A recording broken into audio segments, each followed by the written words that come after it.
l'un des avocats, représentant l'État de Côte d'Ivoire devant la Cour africaine des droits de l'homme et des peuples, dans cet entretien, se prononce sur la décision rendue, le mercredi 15 juillet, par la juridiction sur la composition de la CEI.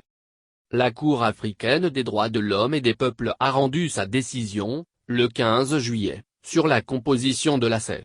Que peut-on retenir de celle-ci?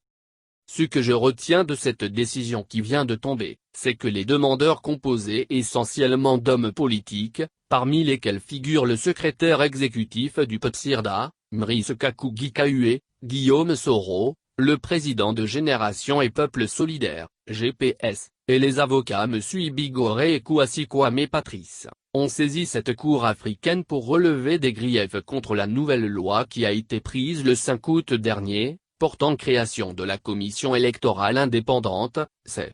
Leurs griefs tiennent pour l'essentiel, selon eux, à la violation par la République de Côte d'Ivoire de son obligation de créer un organe électoral indépendant et impartial, de protéger le droit des citoyens de participer librement à la direction des affaires publiques de leur pays. Ils reprochent également à cette loi de violer l'obligation de la Côte d'Ivoire de protéger le droit à une égale protection de la loi. Enfin, ils reprochent encore à cette disposition de violer l'engagement pris par la Côte d'Ivoire de se conformer aux décisions rendues par la Cour africaine, dans un litige où elle est en cause et en assure l'exécution dans le délai fixé par la Cour. De façon concrète, ils estiment que la loi qui a été prise viole différents instruments internationaux. Par conséquent, ils demandent à la Cour de constater ces violations. Voilà leur premier grief. Deuxièmement, en conséquence de ces violations, ils ont sollicité la Cour d'ordonner à la Côte d'Ivoire de modifier sa loi N-708 du 5 août. Ainsi, sont énumérés les chefs de demande pour lesquels nous avons été commis par l'État de Côte d'Ivoire pour la défense de ses intérêts devant la Cour africaine des droits de l'homme et des peuples, CAD. Face à de telles demandes, nous avons fait valoir différents moyens en défense via lesquels nous avons indiqué qu'au cours du procès, la loi incriminée avait été remplacée par une nouvelle loi à travers l'ordonnance modificative qui a été prise le 5 août. Au regard de cette ordonnance, la loi critiquée n'existait plus, de sorte qu'on se demandait si la procédure avait encore un objet. Nous avons donc plaidé que le litige n'avait plus d'objet parce que la loi qui a été déférée à la censure de la Cour n'existait plus. Et nous avons indiqué également que les violations dont ils demandaient à la Cour de faire le constat étaient une vue de l'esprit, en ce sens qu'elles n'existaient pas. Nous avons demandé à la Cour de débouter les requérants de leurs demandes, fins et prétentions. Il faut rappeler que dans l'intervalle, ils avaient demandé pour la loi incriminée, qu'il soit sursis à son exécution par une décision qui a été prise relativement aux mesures provisoires. Ils ont été déboutés. Il s'agit donc d'une décision qui est rendue sur le fond par laquelle la Cour a vidé sa saisine sur ce litige. Et c'est cette décision qui est intervenue le 15 juillet. Nous n'avons pas encore reçu la décision qui nous permettrait de faire une analyse un peu plus rigoureuse. Pour l'heure, nous nous contentons du résumé succinct que nous avons lu sur les réseaux sociaux et qui résume un peu la décision qui a été prise. Nous trouvons cela maladroit parce qu'une décision, quand elle est vidée, doit être disponible. Ce qui n'a pas été le cas.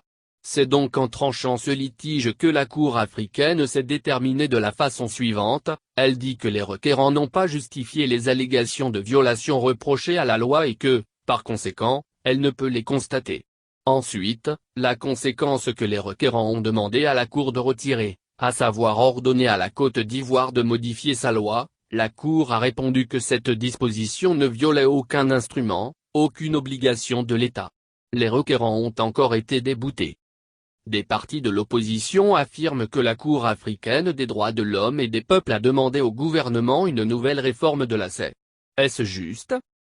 Ce que j'ai trouvé curieux dans cette décision rendue par la Cour, c'est qu'elle dit avoir noté deux éléments. Le premier est que les personnalités qui ont été proposées par les partis de l'opposition et la société civile ne l'ont pas été sur la base d'un critère préalablement établi sur lequel ces derniers devaient se fonder pour faire leur choix librement. Secondo, elle dit avoir noté également que les commissions électorales locales sont, pour la plupart, présidées par des personnalités proches du parti au pouvoir. En tout état de cause, la Cour a relevé que si la loi n'a pas de problème dans son intitulé parce que parfaite, elle a fait des reproches à la loi dans son application.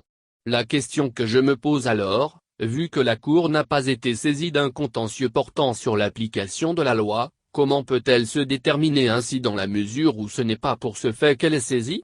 L'application de la loi est intervenue par décret. Les personnes qui ont été désignées l'ont été par décret ou par des arrêtés, en ce qui concerne les commissions électorales locales. Quand on veut s'opposer à ces actes administratifs, il y a des voies de recours qui existent. Si on estime que l'application de la loi au moyen des actes administratifs n'est pas de nature à protéger le droit, la légalité, il nous appartient de saisir les juridictions compétentes pour ces chefs. Il n'appartient donc pas à la Cour, alors qu'elle a été saisie pour des faits précis, d'étendre son pouvoir, au point de s'immiscer dans un litige sur une demande qui ne lui a pas été adressée. Chez nous, on dit que la Cour africaine des droits de l'homme et des peuples a statué ultra petit a. En temps normal, s'il y avait une voie de recours contre cette décision, celle-ci encourt une annulation sur ce chef. Parce que la Cour, je le répète, ne pouvait pas étendre son pouvoir. C'est à croire qu'il y avait un litige qui oppose la République de Côte d'Ivoire à des personnes et que la Cour a tranché ce litige. Et qu'il y avait ensuite un autre litige pour lequel la Côte d'Ivoire n'était pas informée, mais qui l'opposait à la Cour elle-même qui s'est autorisée à statuer sur des chefs de demande qui ne lui avaient pas été présentés. Cela concourt à légitimer davantage le doute qui s'installe dans le camp de la Côte d'Ivoire relativement à cette Cour. Et cela est de nature à justifier la décision de l'État ivoirien de retirer sa déclaration de compétence à la dite Cour. Pensez-vous que la CEI, par sa composition actuelle, est en droit d'organiser les élections? Absolument. La CEI n'a pas de grief puisqu'elle respecte tous les instruments internationaux. C'est la Cour elle-même qui l'a dit. À ce niveau, il n'y a pas de problème. La CEI est légale et a pleinement le pouvoir, conformément aux dispositions juridiques internationales, d'organiser les élections ivoiriennes. Il se dit qu'en dépit du retrait de la déclaration de compétence de l'État ivoirien à cette Cour, les décisions prises par la juridiction africaine s'appliquent à la Côte d'Ivoire jusqu'en 2021. Est-ce exact? Oui, c'est vrai. Mais en réalité, ce qu'il faut savoir, c'est que l'exécution des décisions prises par la Cour relève non pas de cette juridiction africaine, mais de la volonté politique. L'organe en charge de suivre l'exécution des décisions de la Cour, c'est l'Union africaine. Mais ce qu'il faut constater, c'est que la plupart des États de cette organisation africaine qui sont censés suivre l'application de cette décision n'ont pas fait de déclaration de compétence devant la dite Cour africaine. De quels moyens de coercition disposent donc ces États si eux-mêmes n'ont pas fait de déclaration de compétence devant la juridiction africaine?